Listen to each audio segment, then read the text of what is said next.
Lur, kali ini temenin aku yuk nyari kacang lanjaran. Ayo, Bu. Pasti ini aku nggak sendirian. Banyak. Ada Bu Titik yang nemani aku juga. Hati-hati, Bu. Bu. Ada yang tahu nggak kacang lanjaran itu apa? Bu. Kacang panjang atau kacang lanjaran ini yang akan saya cari. Enak, tapi bukan yang ini yang saya cari karena ini masih muda, biasa dipakai di sayur ataupun untuk lalapan. Nah, ini yang saya cari, kacang lanjaran yang sudah tua. Bijinya akan saya jadikan masakan. Gimana rasanya? Memang harus dimasak, Bu. Oh iya. Oh. Yap, tanaman ini memang punya beberapa nama panggilan. Ada yang menyebutnya sebagai kacang panjang, tapi di sini menyebutnya dengan kacang lanjaran atau kacang tolo. Kacang lanjaran adalah tumbuhan merambat. Nggak heran yo kalau diberikan penyokong berupa bambu atau lanjaran.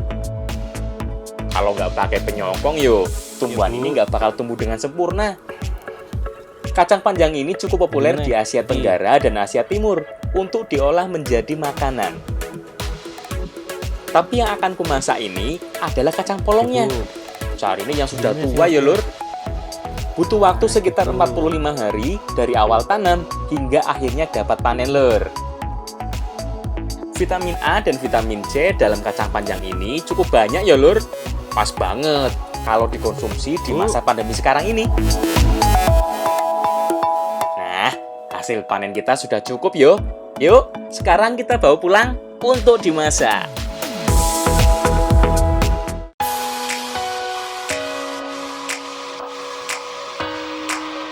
Sekarang kita masak ayo kacang tolonya. Bu Titik mau masak sayur brongkos ya lur. Salah satu masakan khas Yogyakarta. Nah, untuk membuat sayur brongkos, bahan yang kita butuhkan adalah kacang tolo, bawang merah dan bawang putih, cabai rawit, tahu, kerupuk rambak, kemiri, lengkuas, gula jawa, kluwek dan garam.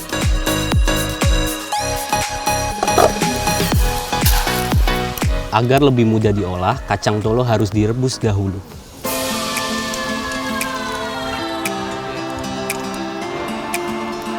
Kita rebus kacang tolonya sampai benar-benar empuk. Yo, kurang lebih setengah jam lah.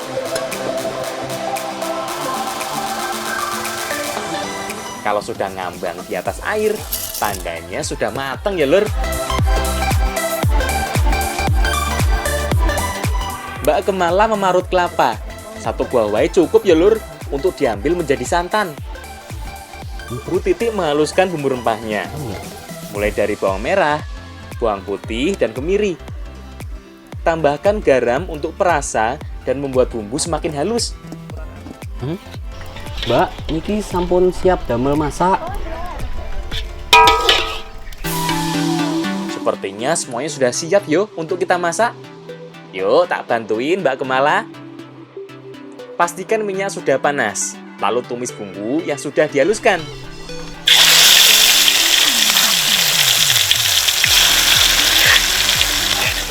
Tunggu sampai aromanya wangi lur.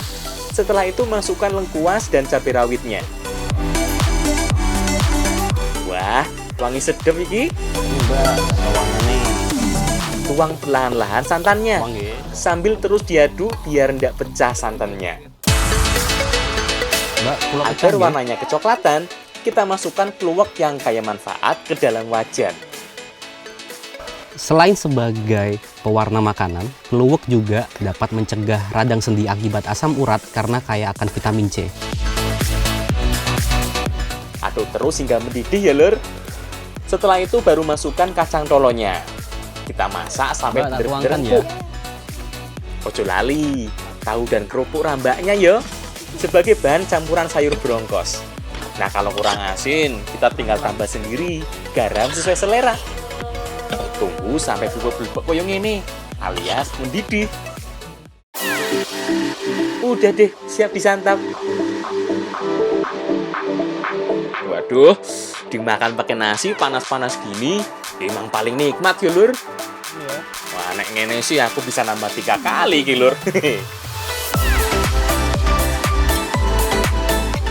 Rasa dari sayur brongkos ini dominan memiliki cita rasa yang manis serta gurih yang didapatkan dari santannya, dan perpaduan dari kacang tolonya ya Mbak ya bikin lebih mantep ya, dan nggak enek rasanya Bu. Mantap. Mantap. Ayo Bu, ditambah lagi Bu. Selain enak, kacang tolo ini juga banyak manfaatnya loh Lur. Selain rasanya yang enak, kacang tolo juga mengandung banyak magnesium yang dapat mengatasi masalah susah tidur atau insomnia. Banyak punya insomnia? Ibunya punya insomnia? Makanya banyak-banyak makan kacang tolo. Ayo toh dimakan. Wah, ternyata udah enak juga kayak manfaat yo. Oke lah kalau begitu, aku tambah lagi makannya.